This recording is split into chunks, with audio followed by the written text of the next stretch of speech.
क्या आप भी बोर्ड परीक्षा में पूरे पूरे नंबर लाना चाहते हो? तो हो जाओ तैयार। पता है बोर्ड परीक्षा में हमारी जो कविताओं के कवि हैं ना, उनके बारे में भी पूछा जाता है। और उनका प्रश्न पता है 4 नंबर का होता है। तो 4 नंबर मिलना तो बहुत अच्छी बात है ना? अच्छी बात। तो चलो उन 4 नंबर को हम कवर करने के लिए कुछ तैयारी करते हैं। ठीक है, कैसे तैयारी करते हैं चलो मैं समझाती हूँ। देखो हम क्या करेंगे कि जो कोई भी कविता होती है उसके जो कवि होते हैं ना, जैसे कि सूर्यकांत त्रिपाठी जी है, उनको हम निराला भी कहते हैं। तो उनके बारे में जानने के लिए क्या करेंगे कि उनकी बातों को हम छोटे छोटे प्रश्न के रूप में कर लेंगे। ठीक है, छोटे छोटे प्रश्नों के उत्तर जब हम डिस्कस करेंगे ना, तो हमें उनके बारे में याद हो जाएगा। जैसे मैं कहूँगी कि ये कौन है, तो आप कहोगे सूर्यकांत त्रिपाठी। उनको और क्या कहते हैं, तो निराला भी कहते हैं। याद हो रहा है ना? ठीक है, उनका जन्म कब हुआ था, कहाँ हुआ था, ऐसे छोटे छोटे प्रश्नों के द्वारा हम अभ्यास करेंगे। साथ ही माइंड मैप भी बनाया गया है। ठीक है, फिर उनके जो भी स्थान के बारे में बात आती है उसको हम मैप द्वारा अभ्यास करेंगे। ठीक है, कि भाई उनका जो जन्म हुआ था वो कहाँ हुआ था। ठीक है, उस स्थान के बारे में, वो रहते कहाँ थे, यानी कि उनका निवास कहाँ था, उसके बारे में। ठीक है, तो इस प्रकार आप समझ गए होंगे कि मैं कैसे बढ़ाना चाहती हूँ। बिल्कुल आसान हो जाएगा, छोटे छोटे प्रश्नों के द्वारा, मैप के द्वारा। ठीक है, माइंड मैप के द्वारा और मैप के द्वारा। ठीक है, फिर अब तो मिल जाएंगे ना 4 नंबर पक्के पक्के। ठीक है, बिल्कुल आसान लगेगा आपको। ठीक है, चलो तैयार हो जाओ। तो फिर learn Hindi and Gujarati channel में आपका स्वागत है आज के वीडियो में। सबसे पहले मैंने आपको कहा था कि सूर्यकांत त्रिपाठी का जन्म कब हुआ था, पहले ये जानते हैं। कब हुआ था? 1899 में। कब? 1899, याद रख लेना। और कहाँ हुआ था? तो बंगाल के महिसादल में। अब आप सोचोगे ये कौन सा बंगाल है, कहाँ है? तो हमें याद रखने के लिए ये याद रखो कि ये जो हमारा भारत का जो ये नक्शा है, इसमें यहाँ पर ये बंगाल है, इसमें यहाँ पर है ये महिसादल। ठीक है, तो इस तरह से आपको याद रह जाएगा, है ना? ये देखो मैंने महिसादल भी आपके लिए नक्शे में ढूंढा है ना। देखो ये है महिसादल। ठीक है, यहाँ पर ही इनकी 9वीं कक्षा तक की पढ़ाई हुई थी। ठीक है, तो 9वीं तक की शिक्षा उनकी महिसादल में हुई थी। लेकिन उनका निवास यानी कि रहना ये दूसरी जगह हुआ था, है ना? कहाँ हुआ था? देखो कि ये उत्तर प्रदेश की बात कर रहे हैं। ये देखो यूपी कहते हैं ना, यूपी। तो ये निवासी थे उत्तर प्रदेश के। कहाँ के? उत्तर प्रदेश। जन्म हुआ था बंगाल में और रहे कहाँ? यूपी में, उत्तर प्रदेश में। होता है ना कि जन्म तो कहीं भी होता है, लेकिन जब हमारे माता पिता जहाँ रहते हैं, जहाँ उनका काम होता है, वहीं तो बच्चे रहेंगे। ठीक है, इसलिए उनके निवास की बात करते हैं कि वो उत्तर प्रदेश में रहते थे।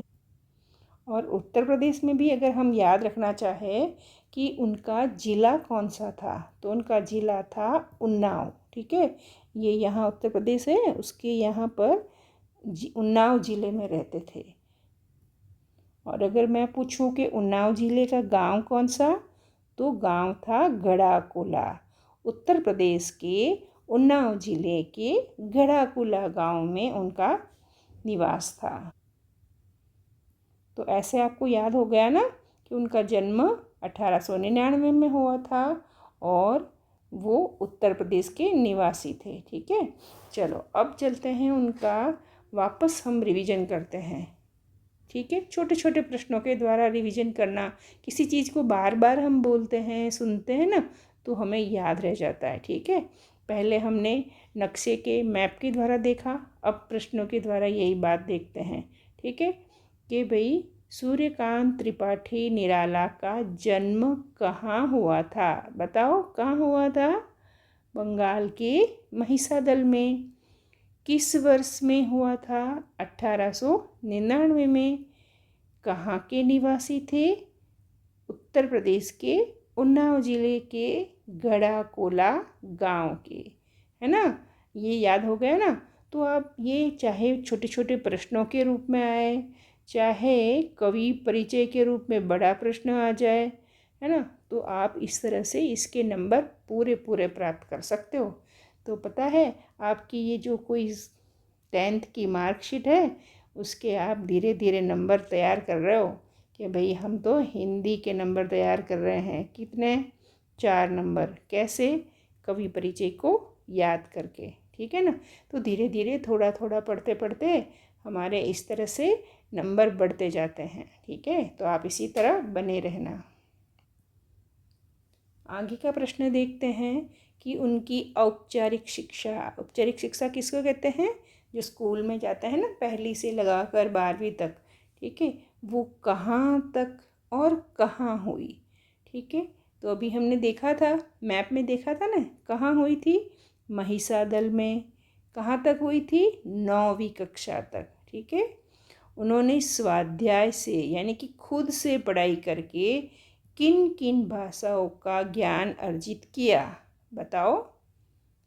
संस्कृत, बांग्ला और अंग्रेजी, ठीक है। कौन सी? संस्कृत, बांग्ला और अंग्रेजी, इन तीनों भाषाओं का उन्होंने खुद ही पढ़ाई करके यानी कि स्वाध्याय से इस भाषाओं के बारे में ज्ञान अर्जित किया। आगे चलते हैं कि उनकी औपचारिक शिक्षा, हाँ औपचारिक शिक्षा का तो चलो हो चुका था।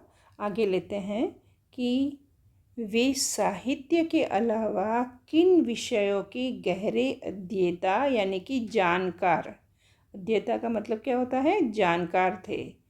साहित्य मतलब कि हिंदी साहित्य, बांग्ला साहित्य, है ना, होता है ना, संस्कृत साहित्य, तो भाषाओं का साहित्य होता है। उसके अलावा ये कह रहे हैं कौन से विषयों के ज़्यादा जानकार थे?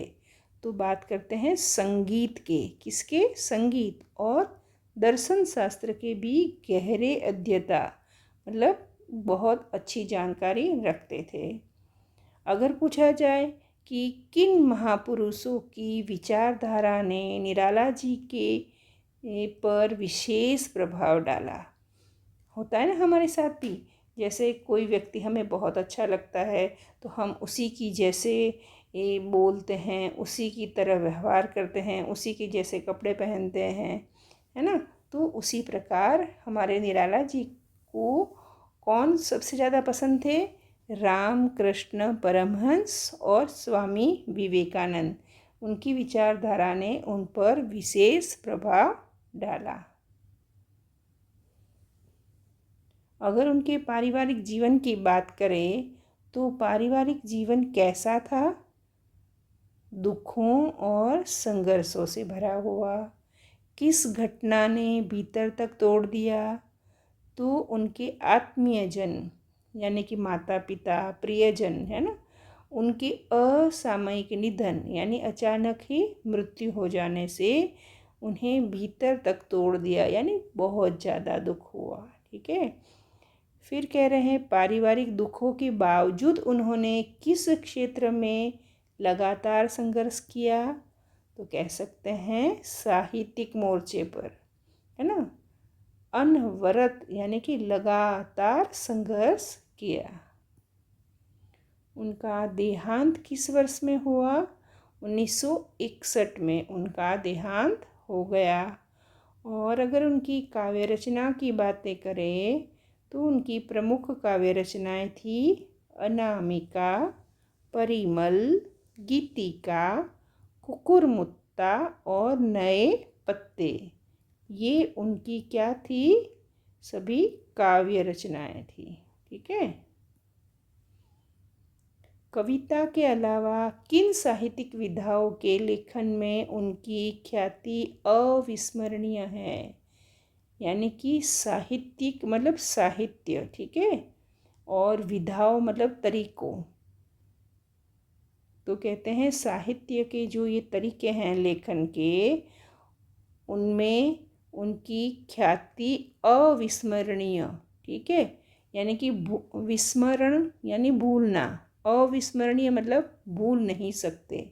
तो कि कविता के अलावा और क्या क्या लिखते थे। ठीक है, तो उपन्यास, कहानी, आलोचना और निबंध लेखन, इनमें भी उनकी ख्याति यानी कि उनका नाम अविस्मरणीय यानी भुलाया नहीं जा सकता है, ऐसा उनका नाम है। निराला जी के संपूर्ण साहित्य को कितने खंडों में और किस नाम से प्रकाशित किया गया है? तो कह रहे हैं संपूर्ण साहित्य निराला रचनावली में है। किस में है? निराला रचनावली में। कितने खंडों में? 8 खंडों में प्रकाशित है। निराला जी को किस तरह के सरोकारों का कवि माना जाता है? मतलब कि वो किसी चीज़ को किस प्रकार से, किस तरह से ये मतलब प्रस्तुत करते थे। ठीक है, तो निराला जी विस्तृत सरोकारों यानी किसी बात को बड़े ही गहराई से, विस्तार से बताते थे, तो विस्तृत सरोकारों के कवि माना जाता है। उनकी रचनाओं में किन भावों और तत्वों का उदात्त चित्र उपस्थित है? यानी उनकी कोई भी रचना होगी उसमें भाव और उदात्त चित्र यानी चित्रण, बहुत अच्छी तरह से प्रस्तुति। ठीक है, किसमें कौन सी बातों की बात दिखाई देती है? तो हम कहेंगे उनकी रचनाओं में दार्शनिकता, विद्रोह, क्रांति, प्रेम की तरलता और प्रकृति का विराट तथा उदात्त चित्र उपस्थित है। ठीक है, तो इस प्रकार ये बातें आ रही है उनकी रचनाओं के बारे में।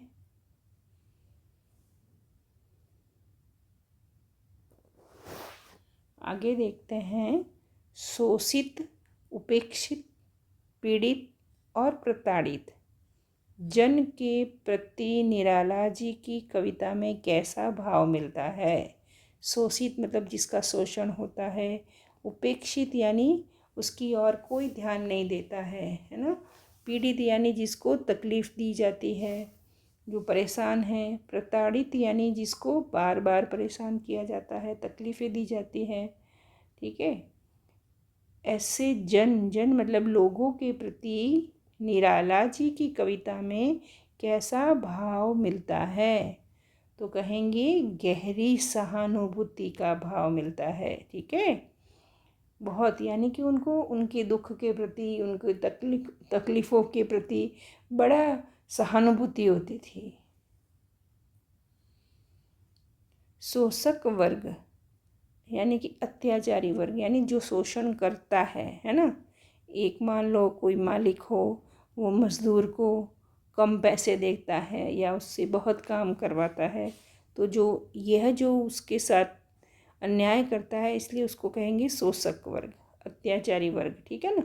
और सत्ता के प्रति, सत्ता यानी कि शासन कह लो, है ना, उसके प्रति निराला जी की कविताओं में कैसा भाव दिखाई देता है? तो हम कहेंगे प्रचंड प्रतिकार यानी कि विरोध का भाव दिखाई देता है।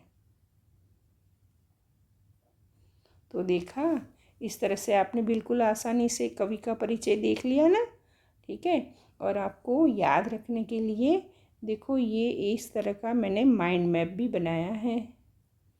और माइंड मैप का अगर आप स्क्रीनशॉट लेके रख लोगे ना, तो आप एक पेज में सारी बातें साथ में ही याद रख सकते हो। ठीक है, जैसे ये जन्म की बातें आ गई है ना, कब हुआ, कहाँ हुआ, फिर ये शिक्षा से संबंधित बातें आ गई, फिर उनकी पढ़ाई से संबंधित बातें आ गई, ये उन पर कैसा प्रभाव पड़ा, क्या उनके अन्य ज्ञान था, उनके रुचि के क्षेत्र क्या थे, तो ये सारी बातें एक साथ यहाँ पर आ जाती है। ठीक है, तो इस तरह से आप याद रख सकते हो।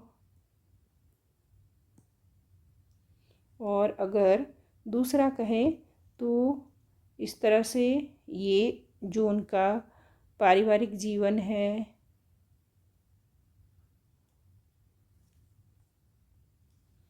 पारिवारिक जीवन है, उनकी प्रमुख काव्य रचनाएं हैं और उनकी ये निराला रचनावली की बातें हैं और मुक्त छंद के प्रवर्तक की बातें हैं। विस्तृत सराकार, संवेदनशील दृष्टि, संघर्ष, देहांत, अन्य साहित्य, विद्रोही स्वभाव, ये सारी बातें आप इस माइंड मैप के द्वारा समझ सकते हो। ठीक है, थैंक यू। अगर वीडियो पसंद आया है तो लाइक, शेयर और सब्सक्राइब करना है।